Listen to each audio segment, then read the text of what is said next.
I'll admit I'm a little conflicted when it comes to recording tutorials for my classes.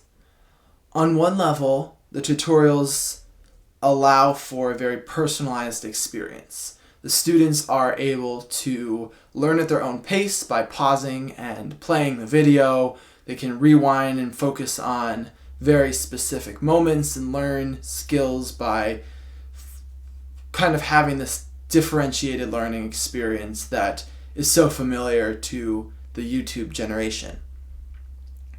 That said, I think that specificity and that personal focus is one of the downsides to tutorials and makes it so that I'm hesitant to use that in a classroom and rely on it consistently. I think that one of the biggest strengths of the modern art classroom is its potential to teach social emotional learning and teach life skills that extend beyond art skills. If making a sculpture had practical life value, then I think showing a tutorial to make sure they have that mastered would be worth doing. But to me, the life skill that matters with making a sculpture is the willingness to keep trying, the ability to get messy and get your hands dirty, all sorts of things that a tutorial doesn't necessarily teach. And one of these social emotional skills that I think we are losing is this ability to relate as a group and learn as a group.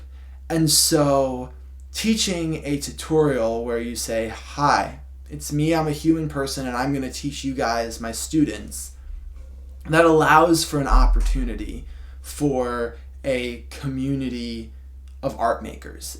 And it's harder for the teacher, it's harder for the students, but I think that that additional challenge has the potential to increase learning in a very positive way. That's not to say that I'd never use a tutorial, and there's some things that are definitely better taught as a skill that the tutorials can do. But I think that creating a classroom that centers around a digital world is not going to help the students learn the skills that they need that exist outside of the digital world that they're getting less and less of as things move online in other ways.